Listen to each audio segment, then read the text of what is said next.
Dinosaur हमेशा से ही सभी के आकर्षण का केंद्र रहा है। ऐसा कहा जाता है कि धरती पर सबसे पहले डायनासोर्स का ही उत्पत्ति हुई थी।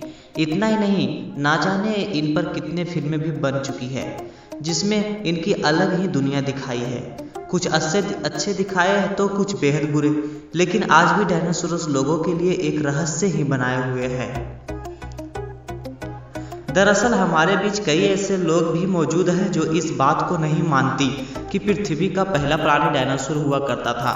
उनका मानना है कि वो केवल एक कहानी मात्र ही है जिसमें कोई सच नहीं है। धरती पर पहले मानव का ही जन्म हुआ था और उनका दिल बहलाने के लिए इनके नाम का इस्तेमाल किया जा रहा है। और कुछ लोग ऐसे ही जो आज भी वैज्ञानिक तरीकों से खोजकर इस बात की सच्चाई निकालना चाहते हैं कि धरती पर डायनासोर हुआ करते थे।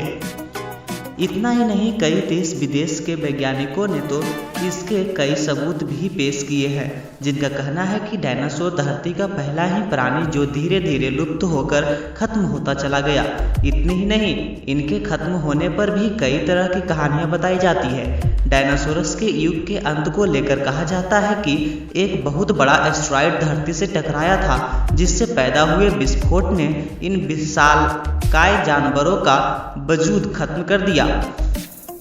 इतना ही नहीं, इस एस्टेरॉयड से होने वाले इस विस्फोट की टाइमिंग को लेकर भी एक डॉक्यूमेंट्री बनाई गई थी जिसमें बहुत दिलचस्प तथ्य सामने आया है। दरअसल द डे डायनासोर डाइड नाम की इस डॉक्यूमेंट्री में बताया गया है कि जिस एस्टेरॉयड ने डायनासोर का अंत किया, अगर वह धरती से 30 सेकंड पहले या 30 सेकंड बाद से टकराता तो उसका असर धरती की पूरी जमीन भूभाग पर इतना कम होता कि डायनासोर कभी खत्म नहीं होते। और ऐसा इसलिए क्योंकि 30 सेकंड की देरी या जल्दी गिरने की स्थिति में वह जमीन की बजाय समुद्र में गिरता।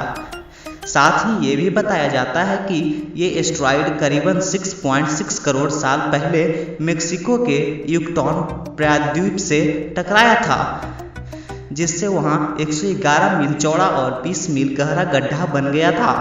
इसके अलावा अगर रिपोर्ट की माने तो वैज्ञानिकों ने इस गड्ढे की जांच भी की, जिसके दौरान वहाँ की चट्टाने में सल्फर कंपाउंड भी पाया गया था। एस्टेरॉयड की टक्कर से यह चट्टान वाष्प में बदल गई थी जिसने हवा में धूल का बादल बना दिया था और इसका नतीजा यह रहा कि पूरी धरती नाटकीय रूप में ठंडी हो गई और पूरे 1 दशक तक इसी स्थिति में रही। उन हालात में ज़्यादातर जीवों की मौत ही हो गई थी। उनमें डायनासोर्स की मौत विस्फोटक के चलते पैदा हुई सुनामी के कारण खाने की चीज़ों के खत्म होने या आसमान से गिरी पिघली चट्टानों की वजह से हुई थी।